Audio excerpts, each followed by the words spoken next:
අද ගෙනල්ලා තියෙන්නේ ස්ලෝඩ්ස්ටා 144 වෙනි එපිසෝඩ් එක. ඔයාලට මතක ඇතිනේ කලින් එපිසෝඩ් එකේදී ලූෆන් පෘථිවියට සමු දීලා අනෙක් තරංකරුවන් එක්ක virtual universe කම්පැනි එකට එනවා අවුරුදු 30ක පුහුණුවක් සඳහා. ඉතින් virtual universe කම්පැනි එකට ආපු ලූෆන් තරංකරුවන් ටික ස්වාඩ් මාස්ටර් එක්කන් යනවා චාවුස් වල තියෙන ටූස්ටෝන් රූම් එකට. එහෙනම් subscribe කරලා like එකක් දාලා set වෙන්න. අපි යමු අද අපේ එපිසෝඩ් එකට.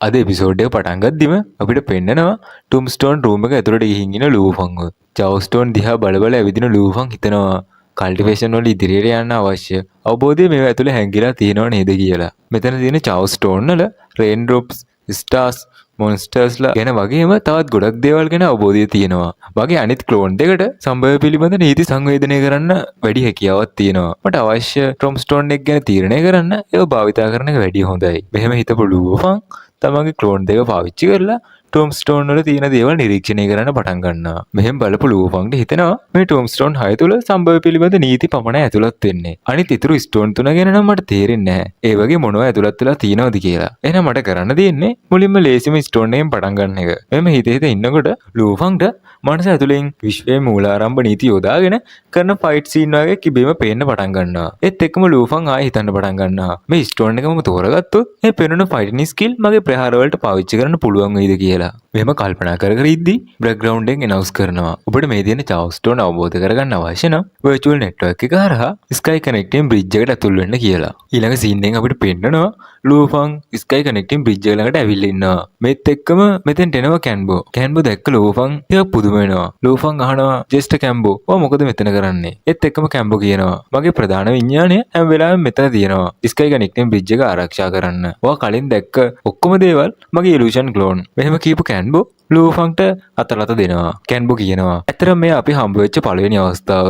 ඒත් එක්කම අපිට පේනවා කැන්බෝ තවදුරටත් ස්කයි කනෙක්ටින් බ්‍රිජ් එක ගැන විස්තර කරනවා. ස්කයි කනෙක්ටින් බ්‍රිජ් එක දිහා බලපු කැන්බෝ කියනවා මේක තමයි ඔබට අවබෝධය හරහා බිඳ දමන්න තිබෙන විශ්ව නවයේ සම්බන්ධක පාලම. මෙතන ටොම්ස්ටෝන් 52කට සමාන ස්කයි කනෙක්ටින් බ්‍රිජ් 52ක් තියෙනවා. ඔබ එක් මට්ටමක් බිඳ දමන හැම අවස්ථාවකම අවබෝධයේ අවස්ථාව එක් වරකින් වැඩි වෙනවා. මොන වුණත් මේ දක්වා මට්ටම් දෙකක් කරා හෝ ගිහිල්ලා තියෙන්නේ බ්‍රෝලන් විතරයි. රොන්, යූකා, ලොන් යුන් පවා තවම පළමු මට්ටම හරහාවත් ගිහිල්ලා නැහැ. මේ විස්තර කිරීම අහන් හිටපු ලූෆන් කියනවා මේ වසර 3 පුහුණුවෙන් පස්සේ මම දැනටමත් යුනිවර්ස් ලෙවල් 1 දක්වා ඇවිල්ලා ඉන්නවා. මම බ්‍රෝලන් තරම් ශක්තිවත් නොවුණත් මට අනිවාර්යෙන් පළමු මට්ටම් බිඳ දමන්න පුළුවන් වෙයි. සමහර විට මේක අහන් හිටපු කොම්බෝ ලූෆන්ට කියනවා එහෙනම් පළමු මට්ටම් බිඳ දැමීම සඳහා ප්‍රතිවාදියෙකු තෝරගන්න. මෙහෙම කියපු කැන්බෝ ප්‍රතිවාදීන් 3 දෙනෙක්ව දෙනවා ලූෆන්ට තෝරගන්න. ඒ ප්‍රතිවාදීන් knight, master controller, spiritual master.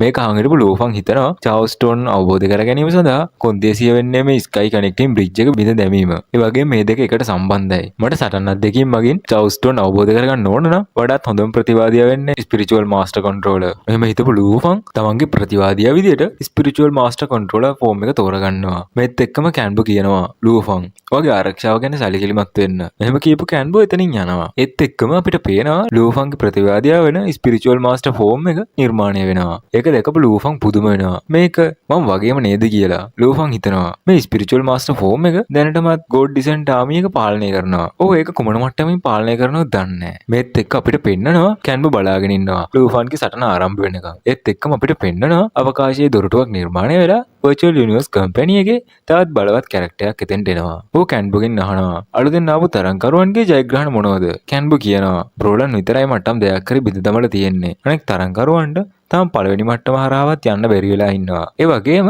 තව දෙන්නෙක් ඉන්නවා මට්ටම් බිඳ දමන්න පටන් අරගෙන තියෙන. ඒ වගේම ඔවුන්ගෙන් එක්කෙනෙකුට ඔබට හා සමාන විශ්ව නවනිකායක් තියෙනවා. මේක අහන් හිටපු ඒ virtual universe company එකේ ප්‍රබලය ටිකක් පුදුම වෙනවා අපිට පේනවා. ඒත් එක්කම ඒ සීන් එක කට් කරලා ලූෆන් ෆයිට් එක පටන් අරගෙන තියෙනවා අපිට පෙන්නනවා. ලූෆන් third form of god descent army heavenly sword form එක පාවිච්චි කරලා ඇටැක් කරන්න පටන් ගන්නවා. ලූෆන්ගේ මේ ටෙක්නික් එකත් එක්ක spiritual master form එකට ටිකක් සටන් කරන්න අමාරු වෙනවා. ඒත් එක්කම ටික වෙලාවකින් අපිට පේනවා ලූෆන් පාවිච්චි කරපු ටෙක්නික් එකම කොපි කරලා ස්පිරිචුවල් මාස්ටර් ෆෝම් එක ලූෆන්ට ආයෙත් පහර දෙනවා කියලා. මේ එල්ල කරන පහර නිසා ලූෆන් පරාද වෙනවා. මේක බලන් හිටපු කැන්බෝ සහ virtual universe company එකේ ප්‍රබලය ටිකක් බලාපොරොත්තු කඩ වෙච්ච බවක් අපිට පෙන්නනවා. අලුත් සීන් එකකින් අපිට පෙන්නනවා ලූෆන් තනියම වාඩි වෙලා කල්පනා කර කර ඉන්නවා. ඔහු හිතනවා ඒ ස්පිරිචුවල් මාස්ටර් ෆෝම් එකට ඔහුගේ ප්‍රහාර වලට සම්භව නීති ඇතිලත් කරගන්න පුළුවන් වෙලා තිබ්බා. පේන විදියට ඔහු මට වඩා චවුස්ටෝන් අවබෝධ කරගෙන තියෙනවා වගේ. මේ හේතුව හේතුව නිසා මම ලේසියෙන්ම පැරදුනා. මේක අහන් හිටියේ බාබටා කියනවා කලබල වෙන්න එපා. පළමුවර අසමත් වීමේ සම්භාවිතාව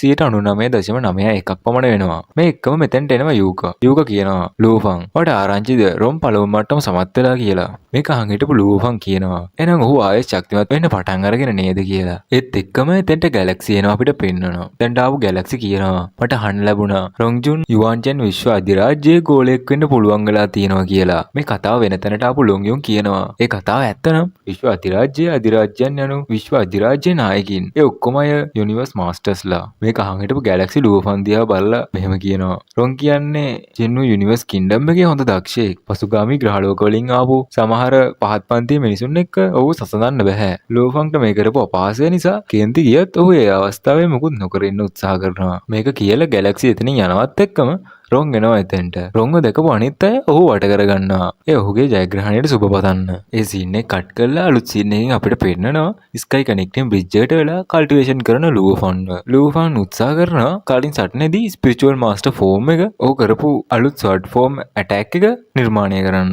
ඒත් අන්තිමේදී ඔහුට ඒක කරන්න බැරුව යනවා. ලූෆන් හිතනවා ඔහුගේ ඇටැක් එක කොපි කරන්න හැදුවට වැඩක් නැහැ. ඒත් චාව්ස්ටෝන් අවබෝධ කරගන්න කලින් ස්කයි කනෙක්ටින් බ්‍රිජ් එකේ පළමු මට්ටම බිඳ දමන්න ක්‍රමයක් හොයාගන්න ඕන. මේ දේවල් ගැන හිතමින් ඉන්න ලූෆන්ට නමක් සඳහන් නොකරපු ඊමේල් එකක් එනවා. ඒකේ කියනවා ඔබ හෙවන්ලි ඩිසෙන්ට් ට්‍රූප්ස් එක පාවිච්චි කරනවා රළු වැඩි. ඔබ චාව්ස්ටෝන් අවබෝධ කරගැනීමේ මාර්ගයේ ආරම්භයේ ඉන්නේ. ඒක නිසා බ්ලඩ් ෆ්ලෝ මිලදීගෙන ඔබේ අත්විහාරම දියුණු කරගන්න කියලා. මේක දැකපු ලූෆන් හිතනවා මේ නිර්නාමික ඊමේල් එක කවුද දන්නේ ඇව්වේ කියලා. මේක අහන් හිටපු බාබටා කියනවා ඔයාගේ ස්කයි කනෙක්ටින් බ්‍රිජ් එකේ වුණ සටන ගැන ඔයා බලන්න පවා ඔහුට බලය තිබිලා තියෙනවා. පේන විදියට ඔහු අවම වශයෙන් අමරණීය මට්ටමේ කෙනෙක්. ඔවුන්ගේ හැකියාව නම් අති විශිෂ්ටයි. බාබටාගේ මේ පැහැදිලි කිරීම අහගෙන හිටපු ලූෆන් කියනවා මේ දවස්වල නම් මාස්ටර් ජියුජුන් චාව්ස් නගරයෙන් පිටතට ගිහින් ඉන්නේ. ඔහු නැති දවස්වල ඔහුගේ වැඩ බලන්න ඔහුගේ ගෝලයෙකු වන කින් ලොංගුපත් කරලා තියෙනවා කියලා මට අහන්න ලැබුණා. ඉතින් ඔහුද මේ ඊමේල් එක ගෙවන්න නැත්තේ. මේක අහන් හිටපු බාබටා කියනවා හැබැයි තව එක සම්භාවිතාවක් තියෙනවා. සිටි ඔෆ් චාව්ස් වල ඔයා තෝරගත්ත චාව්ස් ස්ටෝන් එකට අනුව මාස්ටර්ස්ලා ඔවුන්ගේ සිසුන් තෝරගන්නවා. පේන විදියට 9 යුනිවර්ස් සෙට් එකෙන් තමයි ඔයා ටෙස්ට් කරන්නේ. ලූෆන් කියනවා 9 යුනිවර්ස් සෙට් එකේ මාස්ටර් ඒ කවුද?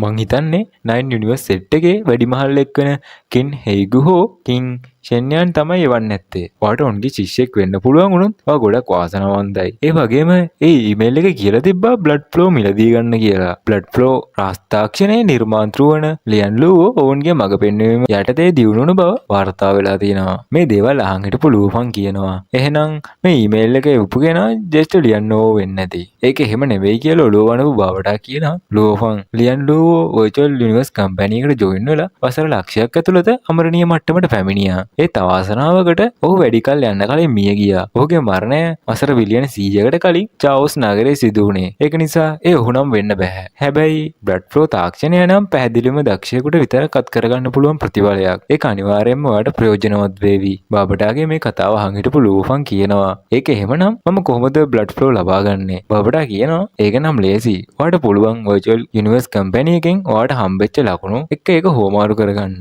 බ්ලඩ් ෆ්ලෝ එක ලකුණු 800ක් විතරයි වෙන්නේ. ඒක අහන් හිටපු ලූෆන් කියනවා ඒ ඔයාලට මතක නැද්ද? මම වෝෂා ක්ලෝන් එක secret ghost shadow technique field absolute sky සහ ගෝල්ඩන් ෂැඩෝ සෝඩ් එක ගත්තා. මගේ ළඟ දැන් කිසිම ලකුණක් ඉතුරු වෙලා නැහැ. මේක අහන් හිටපු බාබටා තරහ ගිහින් කියනවා කවුද ඔයාලට කිව්වේ මේව මෙච්චර වියදම් කරන්න කියලා? පුදුම වෙච්ච ලූෆන් කියනවා ඔයාම නේද කිව්වේ මේ වියදම් කළා මේව මිලදී ගන්න කියලා. මේත් එක්කම ටික වෙලාවක් කල්පනා කරපු බාබටා කියනවා අතීතයේ මෙහි කල්ටිවේෂන් කරපු ජේෂ්ඨයින් ඔවුන්ගේ ක්‍රම සටහන් කරලා තිබ්බා. සමහර විට බ්ලඩ් ෆ්ලෝ ස්ටීම් එකේ නිර්මාණය කරපු ලියන් ලූගේ සටහන් තියෙන්න පුළුවන්. මේත් එක්කම බාබටා සහ ලූෆන් කලින් අතීත ජේෂ්ඨයන්ගේ කුසලතා සටහන් කරලා තියෙන රූම් එක ඇතුළට එනවා. ඒත් එක්කම බාබටා හොයන්න පටන් ගන්නවා ජේෂ්ඨ ලියන් ලූගේ සටහන්. ඒත් එක්කම ටික වෙලාවකින් බාබටාට පුළුවන් වෙනවා ලියන් ලූව කැටයම් කරලා තිබ්බ සටහන් හොයාගන්න. ඒත් එක්කම අපිට පේනවා ලූෆන් එක කියවන්න පටන් ගන්නවා. වසර 3000කට කලින් ලියන් ලූව වන මම චාව්ස් වල පළමු අදියර 3 මෙන්ම බ්ලඩ් ෆ්ලෝ ද නිර්මාණය කළෙමි.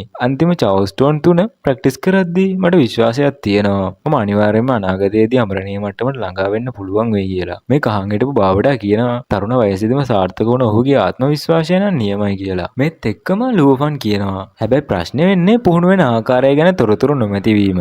හැබැයි ජේෂ්ඨ ලියන් ලූවෝ මේ සටහන තිබ්බේ නිකන් පේන්න විතරක් වෙන්න බෑ. මෙහෙම කියපු ලූෆන් කල්පනා කරන්න පටන් ගන්නවා. මේ අධියර තුන තේරුම් ගන්න වසර 3000 ගත කළ ඔහු ඉවසිලිවන්ත පුද්ගලයෙක් වගේ. ඒත් එක්කම ලූෆන් බාබටාට කියනවා බාබටා පරීක්ෂා කරලා බලන්න තවත් කැටයම් තියෙනවද කියලා. ටික වෙලාවකට පසුව පරීක්ෂා කරපු බාබටා කියනවා මම ගොඩක් වාරයක් ස්කෑන් කරලා මට හොයාගන්න පුළුවන් උනේ අලුත් දත්ත ටිකක් විතරයි. ඒත් ඒ මුළු සටහනේ 72ක ප්‍රමාණයක් විතරයි. බාබටා මෙහෙම කියනවත් එක්ක අද එපිසෝඩ් එක ඉවර වෙනවා. ලයික් එකක් දාලා සබ්ස්ක්‍රයිබ් කරලා පළවෙනි කමෙන්ට් එකේ තියෙන WhatsApp සහ Telegram group වලට join වෙන්න. එහෙනම් ආයෙ හම්බෙමු අලුත් එපිසෝඩ් එකකින්.